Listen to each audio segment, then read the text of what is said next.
बिस्मिल्लाहिर्रहमानिर्रहीम। मोअज़्ज़ज़ नाज़रीन, आज खूनी चुड़ैल कहानी लेकर आपकी होस्ट दुआ बट आपकी खिदमत में हाजिर है।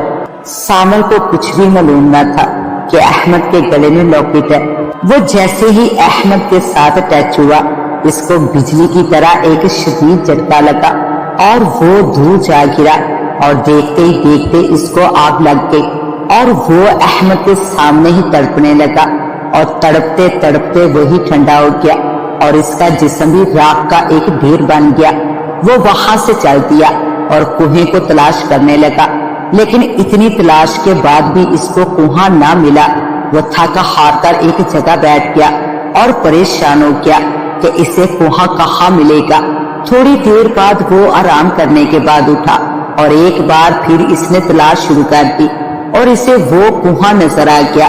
वो आगे इसके नजदीक पहुंचा। ये देखकर इसको हैरत हुई कि वो कुआं बहुत ही अजीबोगरीब किस्म का था और इस कुएं के पानी पर कुदरती तौर पर धूप पड़ रही थी।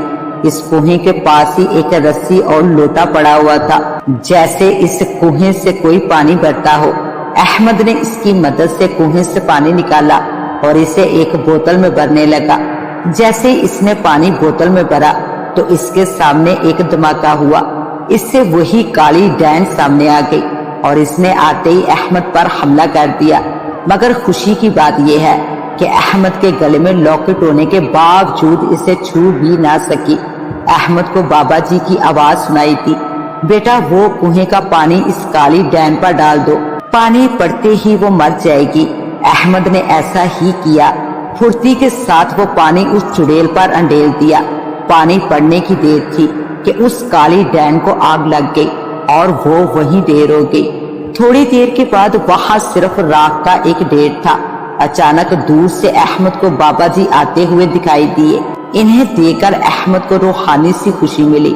वो सोच रहा था कि इसके हाथों कितना अहम काम सर अंजाम हो गया है और ये सब बाबा जी की वजह से हुआ है। अगर बाबा जी हमें कुछ भी ना बताते तो हो सकता था कि इनके गांव तबाह बर्बाद हो जाते। बाबा जी चलते हुए इसके पास पहुंच के एक दिलचस्प सनसनीखेज कहानी। तो मोअज़्ज़ज़ नाज़रीन, कहानी में मज़ीद आगे बढ़ने से पहले आप तमाम दोस्तों से हमेशा की तरह इल्तिमास है कि हमारे चैनल दुआ वॉइस को सब्सक्राइब कर दीजिए और साथ घंटी के बटन को दबा दीजिए ताकि हमारी न्यू वीडियो का नोटिफिकेशन आपको मिल सके। शुक्रिया। तो बिना टाइम वेस्ट कहानी का आगाज करते हैं। चांद नगर एक छोटा सा गांव था जो बहुत ही प्यारा और खूबसूरत था, जिसका नाम प्रेम नगर था। इन दोनों गांव के दरमियान एक नदी गुजरती थी। इन दोनों गांव के दरमियान काफी अच्छे तल्लुकात थे। अगर किसी एक गांव में मुसीबत आती तो दूसरे गांव वाले इसकी भरपूर मदद करते थे और एक दूसरे के दुख दर्द में शरीक होते थे। दोनों गांव का आपस में बाहमी इत्तेफाक था। इन दोनों गांव के सरदार भी नेक दिल थे। इन दोनों सरदारों के दरमियान भी बाहमी इत्तेफाक था। लोग इनसे बहुत खुश थे। इन दोनों गांव में लोगों की बहुत सारी जमीनें थी। लोग जमीनों में हल चलाते और अपना गुजर बसर करते थे। चांद नगर गांव में एक लड़का अहमद रहता था। अहमद का इस दुनिया में कोई नहीं था, इसलिए वो चांद नगर के सरदार, जिसका नाम अमीन था, इसके साथ ही रहता था। अमीन का इस दुनिया में कोई बेटा ना था, इसलिए वो अहमद को ही अपना बेटा मानता था। अहमद बहुत ही सीधा साधा नौजवान था। इसे दुनिया की रंगीनियों के बारे में कुछ भी मालूम न था। अहमद शक्लो सूरत के लिहाज से बहुत ही खूबसूरत था। दूसरी तरफ प्रेम नगर में सावल नाम का एक लड़का था, जो कि प्रेम नगर गांव के सरदार का बेटा था। प्रेम नगर गांव के सरदार का नाम रहमान था। रहमान प्रेम नगर गांव का सरदार होने के साथ साथ बहुत अमीर तरीन आदमी था, इसलिए रहमान ने सावल को शहर पढ़ाई के लिए भेजा था।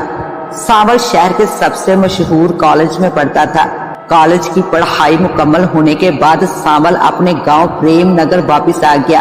प्रेम नगर कभी सावल ना गया था। नजदीक तरीन होने की वजह से चांद नगर भी सावल ना गया था और ना ही वो चांद नगर गांव के लोगों को जानता था। सावल को कॉलेज में तानिया नाम की लड़की से प्यार हो गया था। तानिया भी सावल को पागलों की तरह चाहती थी, इसलिए सावल तानिया को भी अपने साथ प्रेम नगर ले आया था। तानिया का इस दुनिया में कोई नहीं था, वो अकेली ही थी, इसलिए वो सांवल के साथ ही आ गई थी। सांवल ने अपने बाप रहमान को तानिया के बारे में सब कुछ बता दिया था। तानिया रहमान को बहुत ही अच्छी लगी और इसे अपने घर की बहू बनाने का फैसला कर लिया था। तानिया सांवल की माँ को भी बहुत अच्छी लगी थी। सांवल की माँ ने तानिया से इसके घर वालों के बारे में पूछा तो तानिया की आंखों से आंसू जारी हो गए। सांवल की माँ ने इससे कहा, बेटी क्या हुआ, मेरा इस बड़ी दुनिया में कोई भी नहीं है। पागल कौन कहता है कि तेरा इस दुनिया में कोई नहीं, हम हैं न, तू मुझे माँ बुलाया कर। सच माँ? वो ये सुनकर बहुत ही खुश हुई। अहमद अपने खेतों में काम कर रहा था, वहाँ अमीन भी आ गया। वो अहमद को काम करता हुआ देखकर बहुत ही खुश हुआ। अहमद ने जब अमीन को देखा तो वो काम छोड़कर अमीन की तरफ चल दिया और इनको अदब से सलाम किया। वालेकुम अस्सलाम, बताओ कैसा चल रहा काम? बहुत अच्छा, लेकिन आप यहाँ कैसे? बस बेटा खेतों की सैर को निकला था, मन किया तो तुमसे मिलने चला आया। अच्छा करो काम तुम। जी अच्छा। वो इतना कहकर दोबारा से काम करने लगा। अमीन आगे चल पड़ा। जब अहमद काम से फारिग हुआ तो वो घर को वापस जाने लगा तो अहमद को दूर खेतों में कुछ दिखाई दिया। पहले तो अहमद ने सोचा कि छोड़ो यार, वैसे कोई चीज होगी। फिर इसने सोचा कि जाकर देखने में क्या हर्ज है। अहमद उसकी तरफ चल पड़ा जिस तरफ वो चीज पड़ी हुई थी। जब अहमद इसके बिल्कुल करीब पहुंचा तो इसको एक लड़की बेहोश पड़ी हुई मिली। उस लड़की के सर पर चोट लगी हुई थी और खून बह रहा था। अहमद इसको देखकर डर गया और सोचने लगा कि इस लड़की को यहाँ कौन छोड़ गया है और ये लड़की है कौन। वो सोचों की दुनिया से बाहर निकला और इस लड़की को उठाया और अपने घर की तरफ चल दिया।